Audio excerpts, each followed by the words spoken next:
This is a story about family and how it went wrong. A father, 44, 3 kids who trusted him. 16 years. 16 years this family put money away for college. $189,000.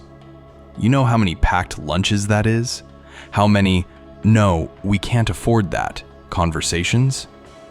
And then he withdrew 122,000 of it. Just gone. No conversation with his wife, no conversation with anyone. He took that money and opened a restaurant. A restaurant. It lasted 11 months. We'll get to that story. But later, a sister who signed one piece of paper and lost her home. But first, you're listening to Broke After Dark. Let's start with a shoebox. A couple, married 11 years, 2 kids. He made $95,000 as an IT project manager. She brought in $35,000 as a dental hygienist. Combined, $130,000. On paper, comfortable. In reality, always broke. Always tight at the end of the month.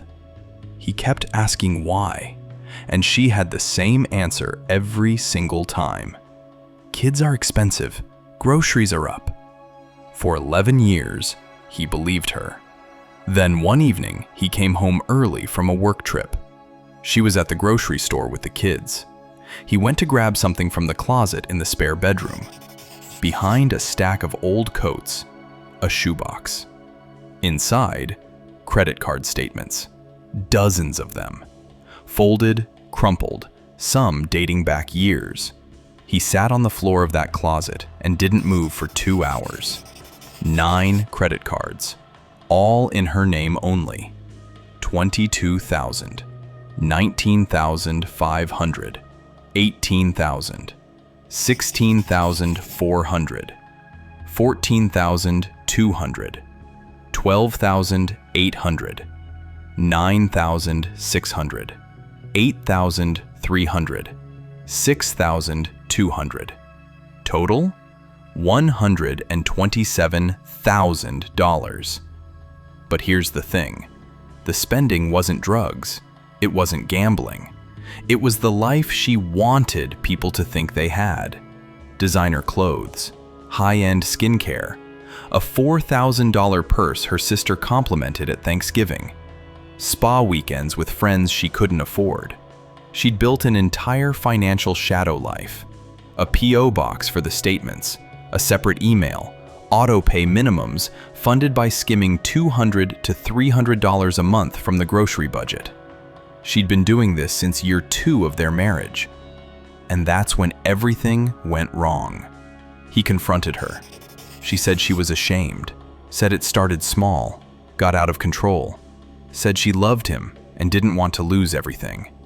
Here's the twist. He filed for divorce 3 weeks later.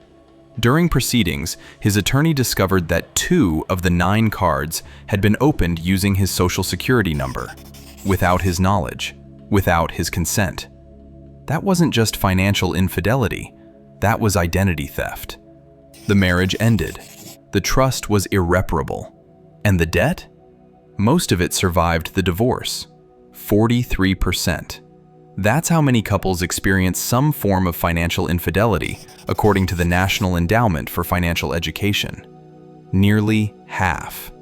More common than physical infidelity. And it follows a pattern. It starts small, a purchase you don't mention, a return you pocket the cash from. Then, the shame of the lie becomes bigger than the lie itself. Admitting to $2,000 feels survivable. Admitting to $127,000? That feels like detonating your life. So you keep going. Next month never comes. Psychologists call it financial enmeshment, when someone's identity becomes tangled with their spending.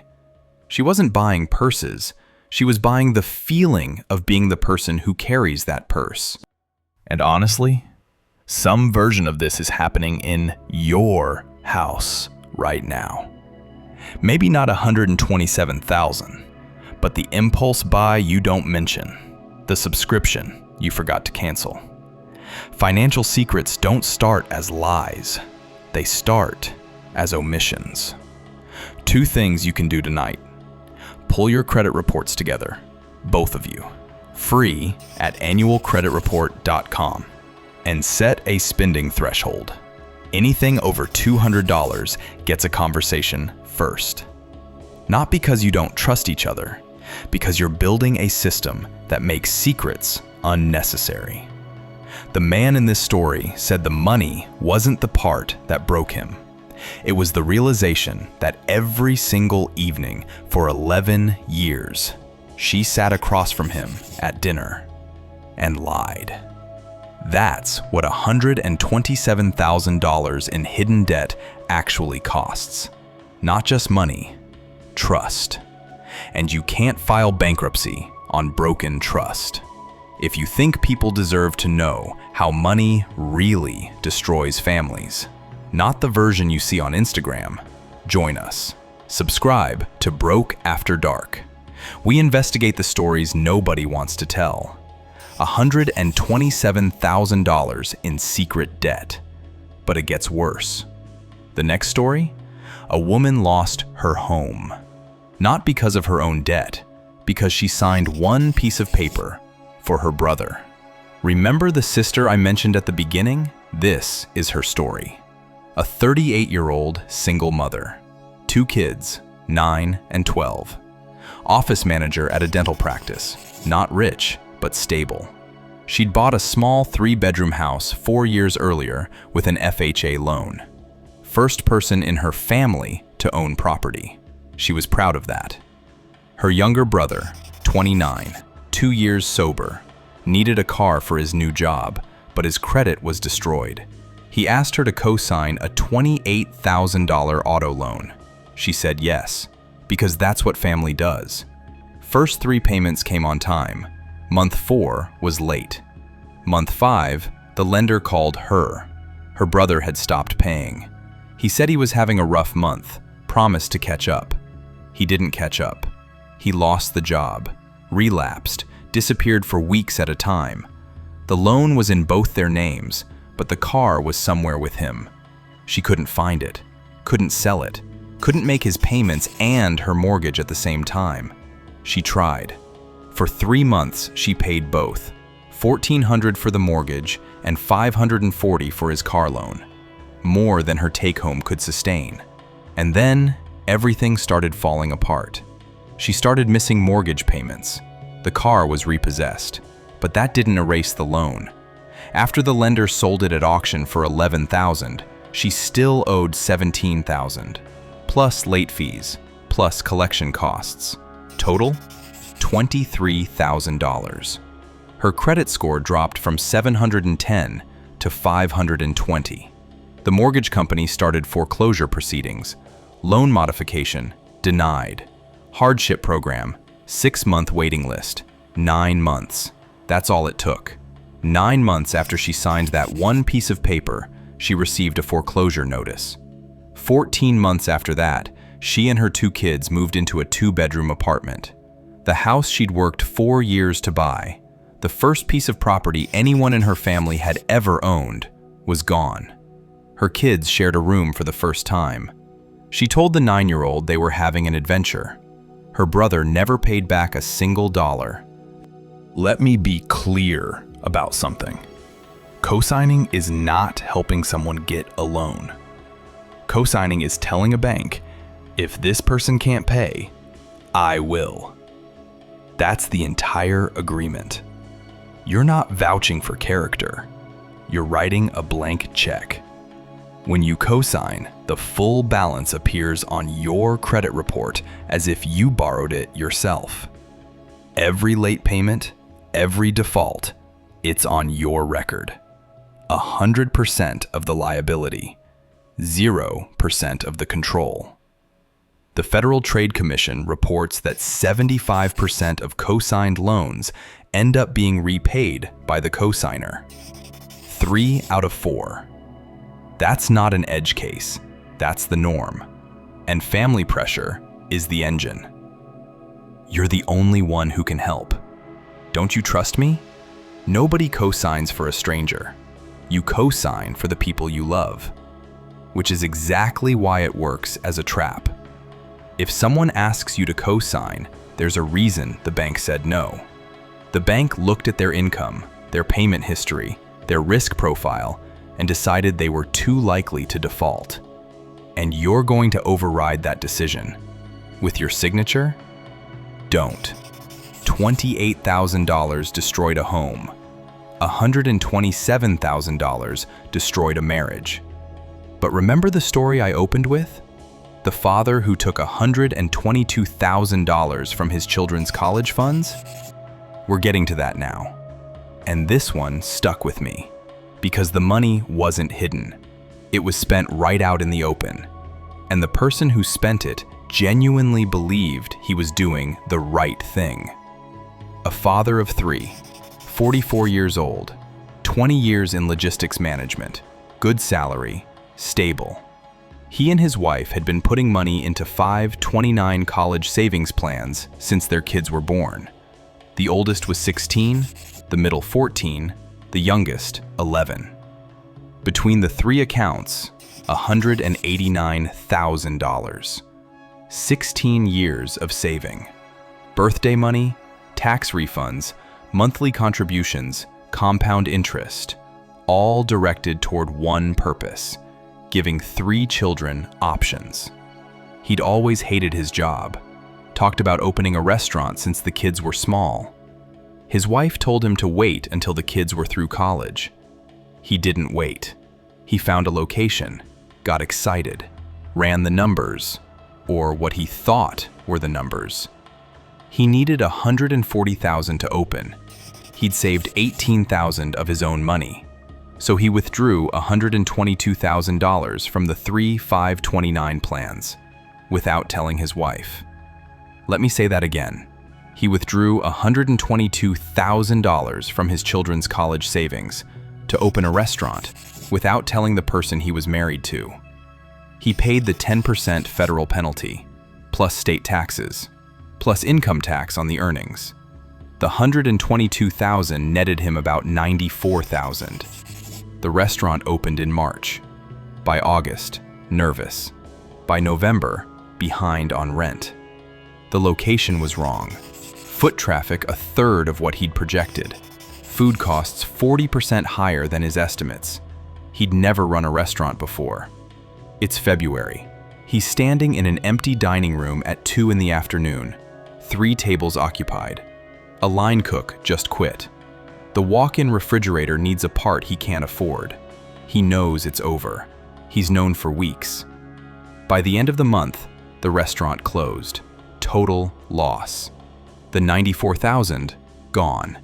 The $18,000 in personal savings, gone. And the college funds, all 3 of them, had been gutted. Then the mail came. The 529 annual statements. 3 accounts that should have held $189,000 combined now held $67,000. She didn't scream. She didn't cry. She went very quiet. She picked up the statements, read each one twice, and asked him to leave the house that night. They're currently separated. The oldest starts college in 2 years. The $67,000 that's left, it won't cover a single year at most state universities. This story is harder than the other 2, because the father wasn't malicious. He wasn't hiding addiction. He wasn't living a double life. He genuinely believed the restaurant would succeed, that he'd pay the money back with profits, that his family would be better off. And that belief, that optimism, is exactly what made it so dangerous. There's a concept in behavioral economics called the planning fallacy. Our tendency to underestimate costs, timelines, and risks for things we want to succeed. New business owners overestimate first-year revenue by an average of 60%, and restaurants are the worst category. Roughly 60% fail in their first year. 80% close within 5 years. He didn't just pick a risky industry, he picked the riskiest one, with money that wasn't his to lose. Those 529 accounts belonged to his kids. 16 years of saving, all directed at one specific purpose. He didn't just lose money, he narrowed his children's futures. The oldest might take on student loans she was never supposed to need. The middle and youngest will probably do the same. 3 people paying for one person's dream into their 20s and 30s. And the marriage? Trust was broken not just by the withdrawal, but by the concealment. He made a unilateral decision with shared assets. In a partnership, that's not entrepreneurship. That's betrayal with a business plan attached to it. He stole their future to build one he imagined. If you have a dream that requires capital, save for it separately. Get a small business loan. Find investors. Do not, under any circumstances, raid your children's education funds. Because even if the business succeeds, the message is clear. My dream matters more than your future. And that's a message no amount of money can take back. 3 stories. A wife who spent 11 years building a $127,000 wall of secrets behind her husband's back. A sister who lost her home because she believed her brother would pay his car loan. And a father who bet his children's futures on a restaurant that lasted less than a year. The common thread isn't bad luck. It's the assumption that love and family can absorb any financial shock. They can't. Money has rules. Loans have rules. Debt has rules. And those rules don't care about your intentions or your relationships. The hardest lesson in all 3 stories is the same one. The people who hurt you most aren't strangers. They're the ones you never thought to protect yourself from. If any of these stories made you think of someone, send them this video. Sometimes the best gift is a warning. We drop new investigations every Tuesday, Thursday, and Saturday. Real stories about the financial decisions that changed people's lives. If you want the stories we don't put on YouTube, plus a weekly breakdown of the money traps people keep falling into, the newsletter link is in the description. It's free. If you refuse to learn about money the hard way, subscribe to Broke After Dark. You're in the right place. Next time on Broke After Dark, a man convinced his entire neighborhood to invest in a company that didn't exist. The number will keep you up at night. Sleep well. Check your accounts.